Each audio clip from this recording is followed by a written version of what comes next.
So now that we've talked about multicore and why we have multicore, let's do a little introduction to parallel programming so you can see some of the difficulties in making programs that run on these parallel machines.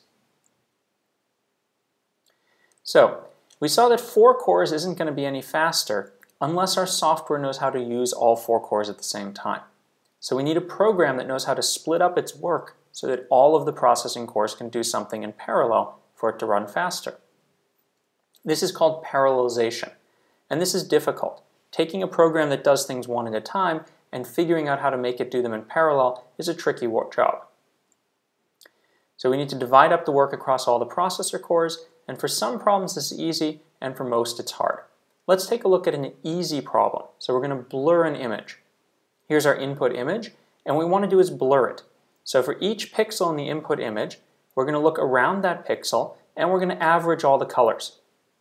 Then that average color is going to be the result in the blurred image. So if you look at this problem, you see it's very easy to divide up. I'm going to do the same thing for every single pixel in the image, regardless of where they are. So if I want to divide this up across 4 processors, all I have to do, across 2 processors, I just cut the image in 2 and have first processor and the second processor each do half. If I want to divide it up across 4 processors, I just divide it into 4 chunks and then have each processor do its own chunk. So this is the easiest kind of parallel programming. It's called data parallel. Here we're doing the same thing to every piece of data, so we just need to divide it up across all the processors. Here's a slightly harder problem, adding up a list of numbers. So we've got a long list of numbers and we want to add it all up, and how are we going to go ahead and do this? Well, we're going to do a reduction. That is, we're going to have each of the processors go and choose some of the numbers and add them up, but then we need to add up those intermediate results. So then we have some more processors go through and take those intermediate results and add them up. So the first set of processors here added up the input and generated intermediate results. Then we go and wait, and when they're all done, we get more processors to go through and add up the intermediate results. Finally, we add up those intermediate results, and at the end, we add up the last intermediate results to get the total value. So this is the final value in the reduction. So how do we assign this to processors? Well, we can assign it this way. We can have the first set of reductions, the first set of computations be done by a whole bunch of processors. Here we have 8 processors that are going to do this in parallel.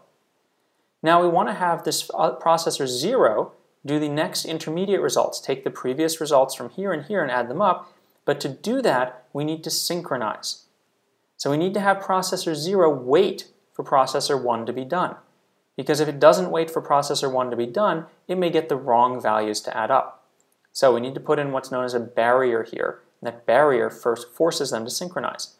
And we're going to need to put in barriers in the rest of the places for the synchronization.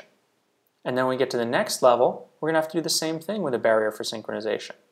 Finally, at the last one, we're going to have another barrier for synchronization, because here we need to make sure processor 0 waits for processor 1, which waited for processor 3, which waited for processor 6 and 7. And if they don't all wait for the right thing, we might get the wrong results. So if you look at what happens here is we have lots of processors that have to synchronize with each other. And this is complicated. It not only makes it harder to write the program because you have to make sure you do the right synchronization, but it also slows down the program because processors have to wait for each other. And this is called synchronization, and synchronization is a hard problem in parallel programming, and we're going to see later in the lecture how we do synchronization in the hardware.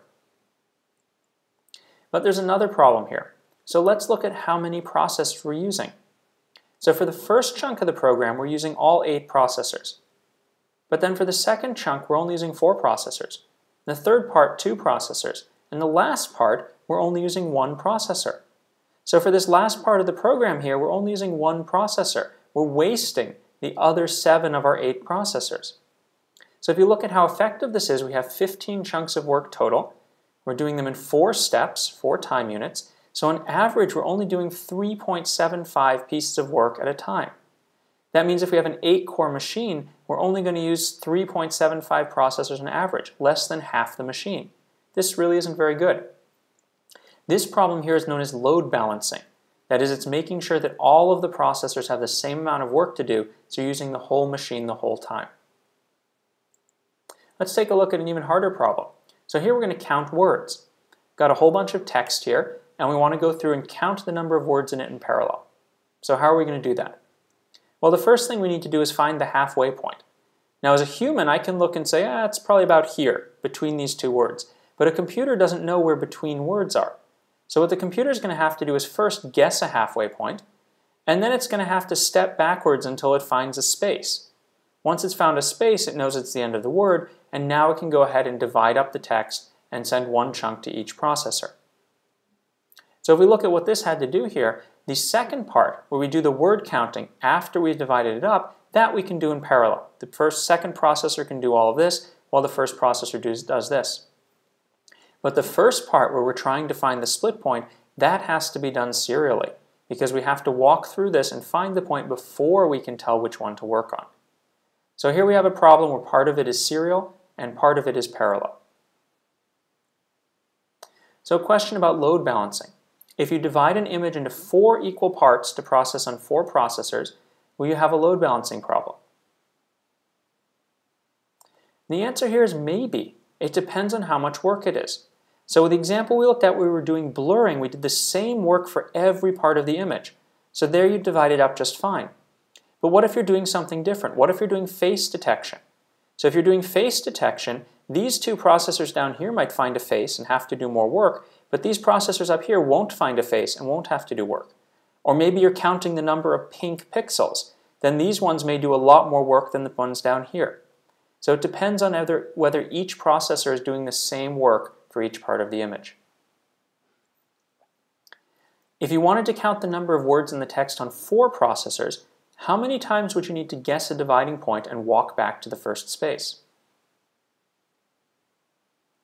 Well, here we are. We divide up into 4 processors, and you can see we need to find 1, 2, 3 dividing points. So you'd have to divide it up and find that middle point 3 times.